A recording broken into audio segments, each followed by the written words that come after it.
ನನ್ನ ಎಲ್ಲ ಯೂಟ್ಯೂಬ್ ಬಂಧು ಮಿತ್ರರಿಗೆಲ್ಲ learning English for future generation ಚಾನಲ್ಗೆ ಸ್ವಾಗತ ಸುಸ್ವಾಗತ. ಈಗ ನಾವು ಈ ಒಂದು ವಿಡಿಯೋದಲ್ಲಿ ಯಾವ ಥರ ಓದಬೇಕು, ಯಾವ ಥರ ಪ್ರೊನೌನ್ಸ್ಗಳನ್ನು ಮಾಡಬೇಕು, ಅದೇ ರೀತಿಯಾಗಿ ಭಾಳಷ್ಟು ಜನಕ್ಕೆ ಇಂಗ್ಲೀಷ್ನ ಓದೋಕ್ಕೆ ಬರೋದಿಲ್ಲ.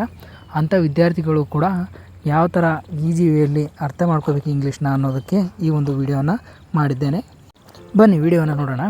ಆಲ್ಫಾಬೆಟ್ಸ್ ವರ್ಣಮಾಲೆಗಳಲ್ಲಿ 2 ಫಾರ್ಮ್ಸ್ಗಳನ್ನು ಇರುತ್ತವೆ. ಅವುಗಳ ಅಂತಂದರೆ ಕ್ಯಾಪಿಟಲ್ ಲೆಟರ್ಸ್ ಅಂದರೆ ದೊಡ್ಡ ಅಕ್ಷರಗಳು ಎಂದರ್ಥ. ಅದೇ ರೀತಿಯಾಗಿ ಸ್ಮಾಲ್ ಲೆಟರ್ಸ್ ಅಂದರೆ ಸಣ್ಣ ಅಕ್ಷರಗಳು ಎಂದರ್ಥ. ಈಗ ಇಲ್ಲಿ ನೋಡುವುದಾದರೆ ಸಣ್ಣ ಅಕ್ಷರಗಳು ಮತ್ತು ದೊಡ್ಡ ಅಕ್ಷರಗಳನ್ನು ನೀವು ನೋಡಿದ್ದೀರಿ. ಮತ್ತು ಅದೇ ರೀತಿಯಲ್ಲೇ ಡಿವಿಷನ್ ಆಫ್ ಆಲ್ಫಾಬೆಟ್ಸ್ ಎಂದು ಕರೆಯುತ್ತೇವೆ. ಡಿವಿಷನ್ ಆಫ್ ಆಲ್ಫಾಬೆಟ್ಸ್ ಅಂದರೆ ವರ್ಣಮಾಲೆ ವಿಭಾಗಗಳು ಎಂದರ್ಥ. ಕನ್ನಡದಲ್ಲಿ ಯಾವ ಥರ ವೊವೆಲ್ಸ್ ಮತ್ತು ಕಾನ್ಸನೆಂಟ್ ಎಂದು ಇರ್ತಾವಲ್ಲ, ಅಂದರೆ ಸ್ವರಗಳು ಎಷ್ಟಿದಾವಪ್ಪ ಅಂತಂದರೆ 5 ಇದ್ದಾವೆ.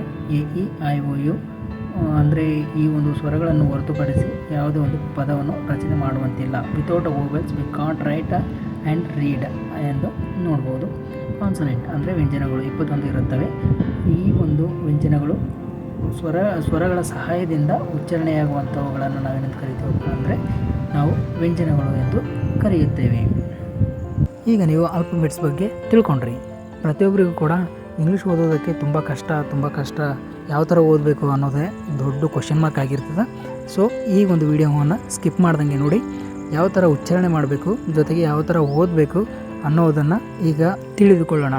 ಯಾರಾದರೂ ಇನ್ನೂ ಲೈಕ್ ಮಾಡಿಲ್ಲ ಮತ್ತು ಸಬ್ಸ್ಕ್ರೈಬ್ ಮಾಡಿಲ್ಲ ಅಂದರೆ ಹೀಗೆ ಸಬ್ಸ್ಕ್ರೈಬ್ ಮಾಡಿಕೊಳ್ಳಿ.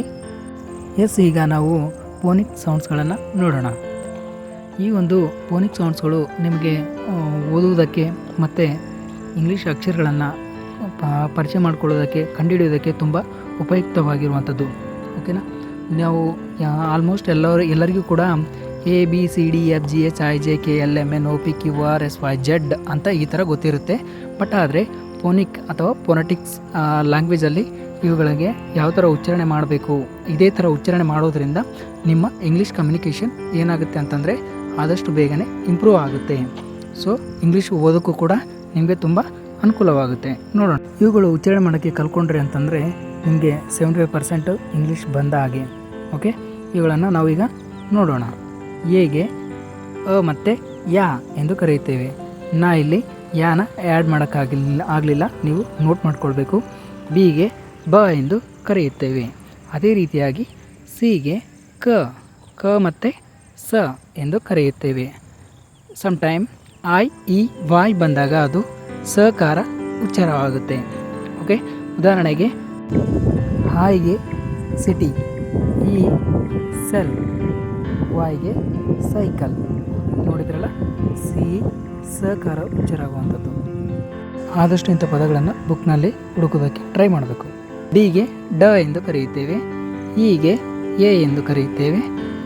ಎಫ್ಗೆ ಫ ಎಂದು ಕರೆಯುತ್ತೇವೆ.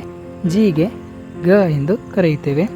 ಹೆಚ್ಗೆ ಹ, ಐಗೆ ಹಿ, ಜೆಗೆ ಜ, ಕೆಗೆ ಕ, ಎಲ್ಗೆ ಲ್, ಎಮ್ಗೆ ನ್, ಎನ್ಗೆ ನ್, ಓಗೆ ಅ ಮತ್ತು ಓ ಎಂದು ಕರೆಯುತ್ತೇವೆ. ಪಿಗೆ ಪ ಎಂದು ಕರೆಯುತ್ತೇವೆ. ಕ್ಯೂಗೆ ಕ್ವ ಎಂದು ಕರೆಯುತ್ತೇವೆ. ಆರ್ಗೆ ಅರ್ ಅಂತ ಕರೆಯುತ್ತೇವೆ. ಎಸ್ಗೆ ಸ ಎಂದು ಕರೆಯುತ್ತೇವೆ.